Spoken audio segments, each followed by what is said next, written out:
Hello,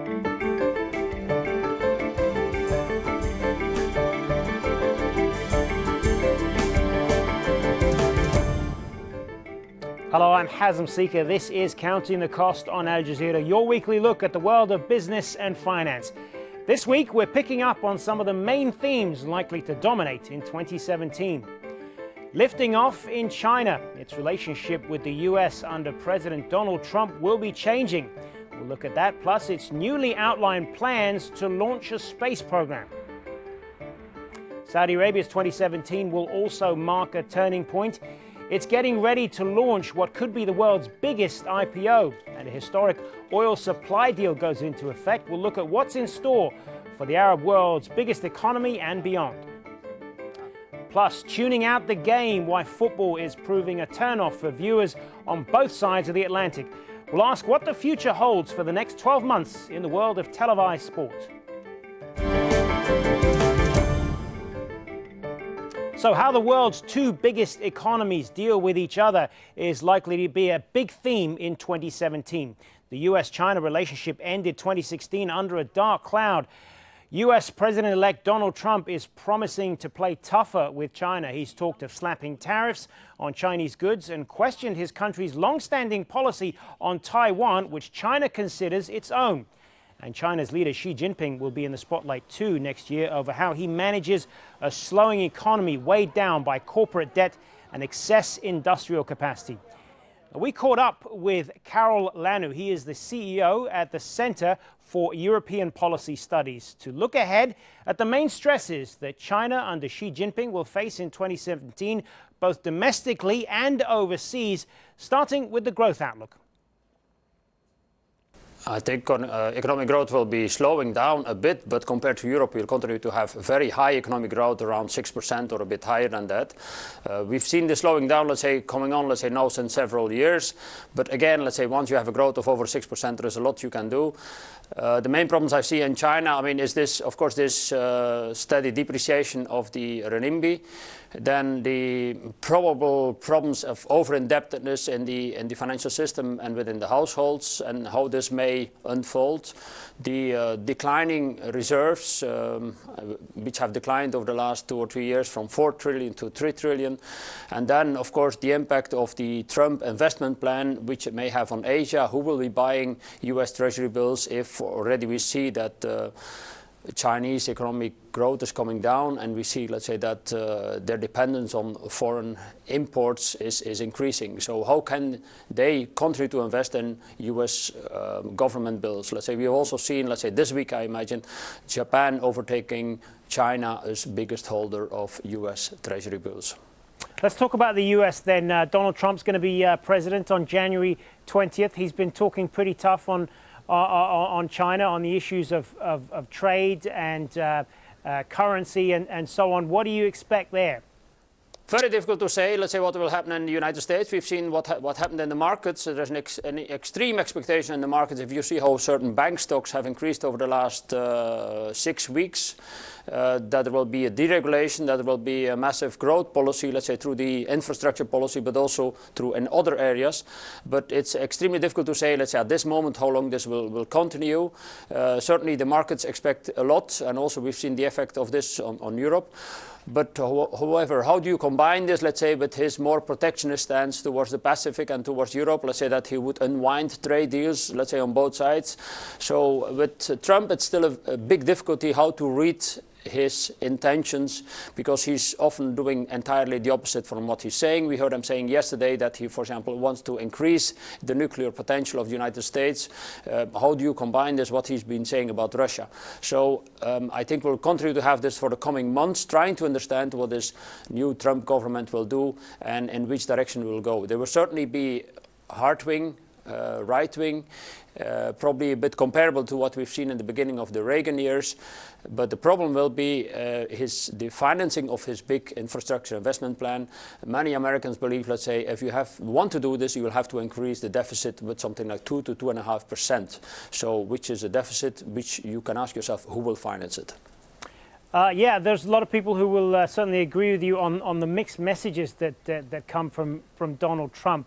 But he is inheriting a U.S. economy that is in relatively good shape at the moment. What do you see? What is your outlook for the U.S. economy as a whole in 2017? The expectation is there that it will continue to work well, and that the corporate sector is very healthy, let's say, it's driving growth. And if you see that the bank stocks have picked up over the last weeks, some of these bank stocks were still fairly undervalued. Let's say the way they have picked up with 20 or 30% is enormous. So the expectation is there, let's say, that will continue to have steady growth. However, the problem is that we've seen the US since the crisis 2008, 2009, certainly the stock market index is going up all the time, which then raises the question, but this cannot go on forever. I mean, we now have a cycle which started in 2009. We are now going into 2017. Can this go on? That is, I think, the big question. Again, let's say, with the perspective of, let's say, more restrictions on trade, also from within the North Americas. What will he do towards, for example, Mexico? But then certainly the intentions toward the Pacific, towards Japan, which is a big exporter, and China, and then the other side, let's say, towards Europe. Karel Lanu, the CEO of the Center for European Policy Studies, with his predictions for 2017. Now, China also surprised us when it released a new paper just as 2016 drew to a close. It outlined the government's plans to make the country a space power. Rob McBride has more from Beijing. 2016 has been another busy year in the Chinese space program, culminating in a month-long Space Lab mission which set a new endurance record in Chinese manned spaceflight. The white paper issued by the State Council here in Beijing now sets out plans for the next 5 years. Most eye-catching are the ambitious goals of landing a probe on the far side of the moon in 2018, and in 2020 the plan is to send a probe to Mars. China says in this white paper that it regards the space program as being part of its overall development, that it helps it master new cutting-edge technologies and research. It also states that all countries have a right to peaceful space exploration. It was back in 2003 that China launched its first man into space. Now, that was some 4 decades after the same achievements were being made by the United States and the former Soviet Union. It still lags far behind the space achievements of the United States, but year after year, that gap is gradually closing. And still to come on Counting the Cost, say it with an emoji, why those little smartphone characters we use when texting are so popular. First, a global oil production deal between the Organization of Petroleum Exporting Countries and non-OPEC producers kicks in on New Year's Day. It's the first such deal in 15 years, and the hope is it will bolster oil prices in the year ahead. The pact will cut crude oil production across the globe by almost 1.8 million barrels per day. And this is how it adds up. Producers from outside OPEC, including Russia, have agreed to reduce output by 558,000 barrels a day. OPEC producers are taking 1.2 million barrels off the market. The Saudis making the most of those cuts. Saudi Arabia also stands ready to cut more if required. Now, the Arab world's biggest economy and biggest oil producer is Saudi Arabia. Its economy needs oil at around $50 a barrel, according to plans outlined in its latest budget. The kingdom is also looking to tax expat workers and their dependents in the new year. It is all part of a long-term plan to transform its economy known as Saudi Vision 2030. Well, for more on that and the outlook for the Gulf region in 2017, I'm joined from Beirut by Nassib Ghubril. He is the chief economist at the Lebanese Byblos Bank Group. Thanks very much for being with us. So what do you make of the budget that's been presented and your general outlook for the Saudi economy in 2017? Definitely, this is a budget that has 3 priorities. The 2017 Saudi budget, first of all, focuses on diversification of the economy and support of the private sector. Second, it emphasizes spending on infrastructure. And third, it focuses as well on helping vulnerable households deal with the various reforms and subsidies, specifically subsidies reforms that will be implemented in 2017 and beyond. But aren't most of those projections based on oil staying at around $50 a barrel? And if that doesn't happen, How does the Saudi government adapt to that? Well, first of all, the oil prices are expected, depending on the source, are expected to be about $55 per barrel in 2017. And let's not forget that Saudi oil production is scheduled to decline slightly because of the OPEC agreement. So based on these two criteria, the deficit is forecast at about 8% of GDP. But in case oil prices increase further, then the deficit will decline even more to about 6.2% of GDP, depending on the forecasts.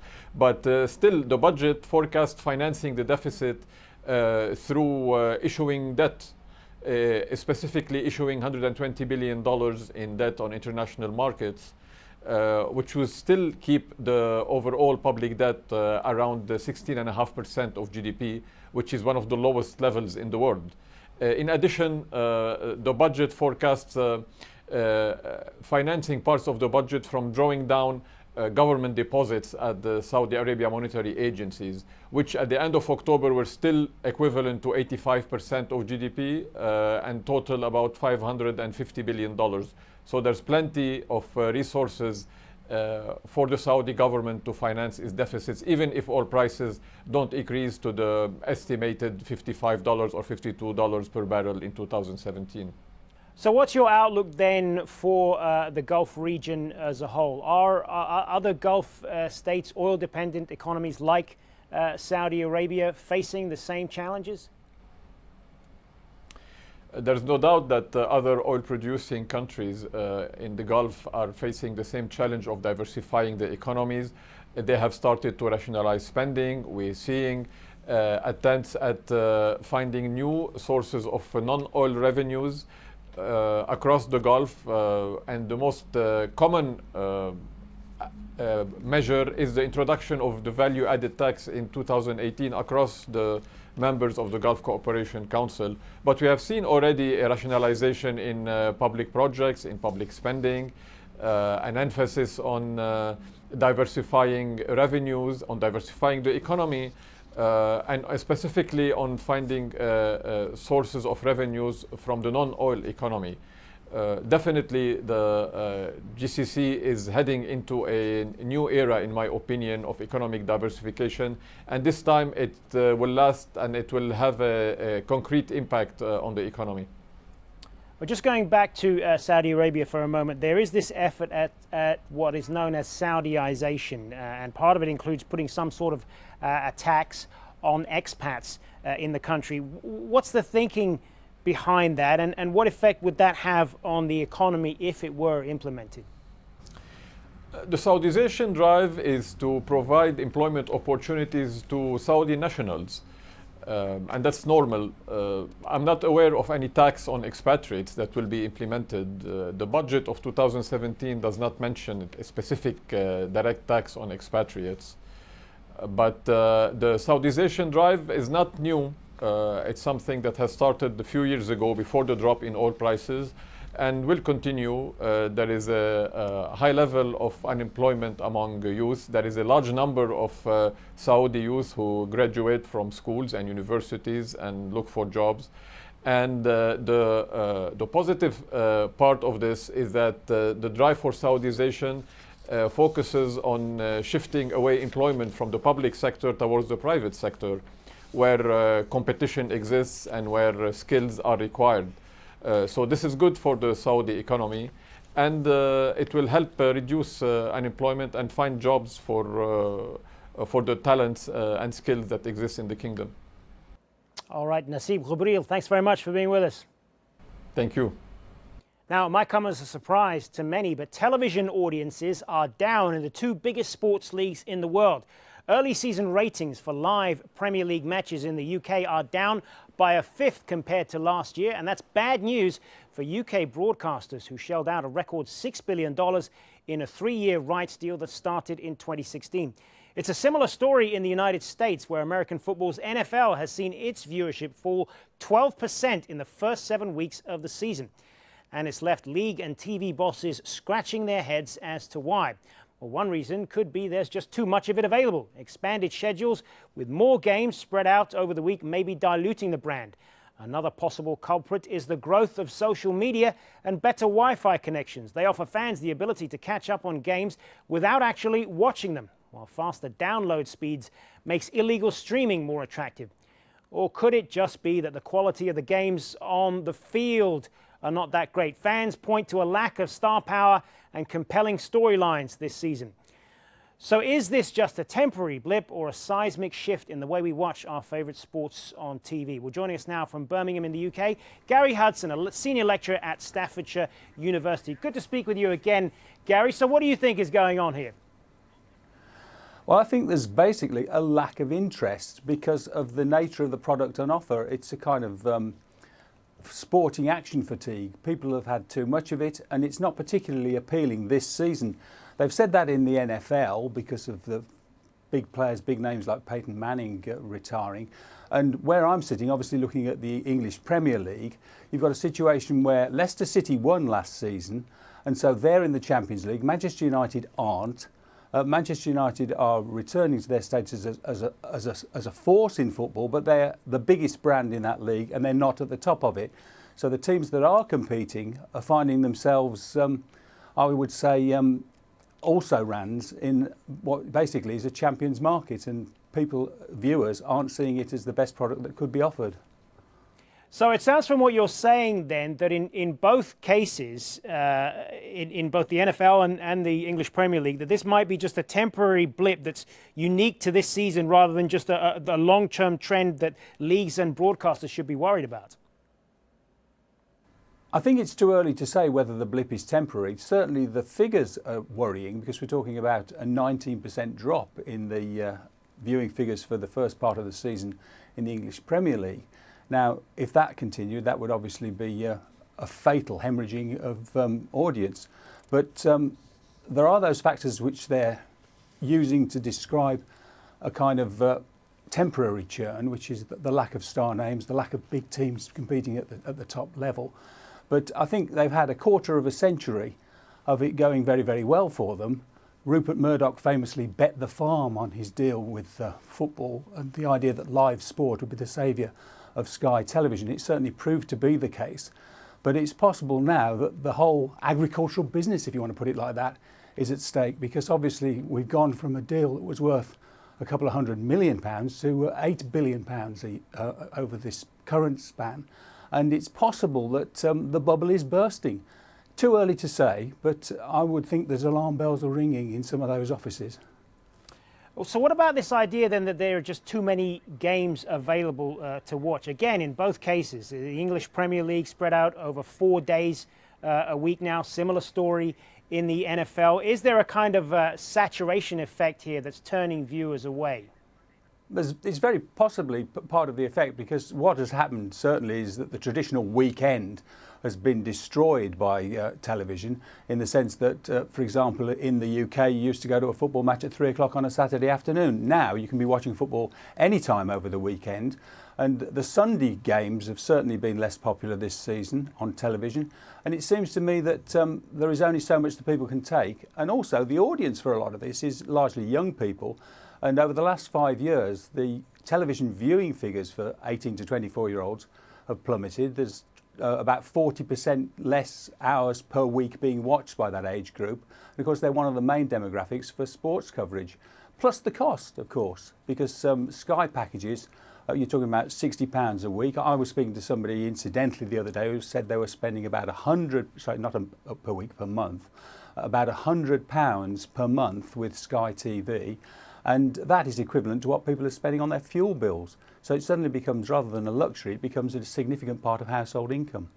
So what sort of a role does social media play here then? I mean, you mentioned 18 to 24-year-olds there. They tend to be very active on social media. And it's been suggested that because people can watch the clips and the highlights of the action, they don't even have to wait until the game's over to see that. They're often posted on Twitter and Facebook. Doesn't that take away perhaps from the attraction of watching the game live? Well, that's very true, because apart from the attention span, there's also the fact that you can engage socially with people about what's going on in the world of sport without actually watching the games, because all the controversial incidents will be discussed on Twitter, for example. Clips will be shown, sometimes illegally. There's illegal streaming too, so you can dip into games if you want to without paying for the big subscriptions from the satellite broadcasters. And you can still maintain that social capital and be informed about what's going on in the world of sport without actually watching the games, never mind subscribing to one of the expensive packages. So what do you think needs to be done to reverse this then? I mean, whether this is a long-term trend or not, what do the broadcasters and the leagues need to do to stem this decline? Well, what they can't do is rely upon the technology, because there will always be people getting round the technology to enable people to view these matches illegally, and the streaming of matches illegally is obviously something that is causing a lot of the loss of audience. I think it is probably a long-term trend which can't be reversed. Whether it maintains itself long enough for the businesses to continue as they are, or whether there has to be some sort of pegging back of the vast expense that's being paid by the television companies to football clubs. If the market doesn't demand that kind of level of investment, then obviously the football clubs will have to peg back on players' wages particularly, and the whole economy of the game could change again. I don't think it'll ever revert to the situation where the money through the turnstile is the major revenue earner, but I think that the television deals that we've seen over recent years could well be a peak, and it may be a bubble that's about to burst. Gary Hudson, thanks very much for joining us on Counting the Cost. Well, there are now almost 2,000 standardized little pictures in our phones to express almost any emotion or activity and anything in between. We're talking, of course, about emojis. They've become such a big part of the way many of us communicate. It was only a matter of time before someone created a museum exhibit in their honor. Here's Kristen Salumi. Do you send your love with a heart and give your approval with a thumbs up? For most texters, emojis have become a part of daily discourse. The original designs for the images so many of us now use to communicate are on display at the Museum of Modern Art. If you think about art reaching a kind of broad swath of humanity, it's hard to think of any kind of form of art that's reached more people than digital communication, and in particular emoji. They're used by over 1 billion people. This is incredible. That's far more reach than most artists or designers can hope for. The museum's design department acquired the original 176 emoji, designed in 1999 for the Japanese telecommunications company NTT Docomo. I was very surprised to see them. You know, it is something that it's come out just a few years ago, so it is something really new, and I didn't expect to see them in a museum. It's often that I don't get a text with words anymore, I get a text with emojis, so I guess people connect with it. Such primitive digital characters may seem out of place in a museum alongside Van Goghs and Picassos, but the beauty of emojis is in the function of their design. Their use exploded after being added to the iPhone's operating system in 2011. Interestingly, NTT Docomo was using emoji at the beginning as a form of customer service. So they were invented to dispatch weather forecast or the phases of the moon, and very rapidly they became adopted by everybody because they added nuance to text. All it takes is one touch to make your point. Angry, in need of a drink, or perhaps a cash machine. You can get your emotion out of it, obviously emoji, with few words, so it just condenses conversation. Maybe not so good, maybe is, I don't know. Some, like the Japanese symbol for hot spring, are easily misunderstood, but that's part of the fun. If you don't know what it means, it doesn't matter because it means something to you. Sometimes you use one emoji and it becomes different things to different people. There are now 1,800 emojis, including more culturally diverse options than the originals. I really like it, but apparently they don't have the poop emoji I use all the time nowadays. Inspiring creativity in communication. And that is our show for this week, but there's more for you online at aljazeera.com/CTC. That'll take you straight to our page, which has individual reports, links, and entire episodes for you to catch up on. You can also get in touch with us by tweeting me at Hazem Seeker, and do use the hashtag AJCTC when you do, or drop us an email, countingthecost@aljazeera.net, is our address. Throw in a few emojis as well if you like. Only happy faces though. That's it for this edition of Counting the Cost. I'm Hazem Seeker from the whole team here. Thanks for joining us. The news is next on Al Jazeera.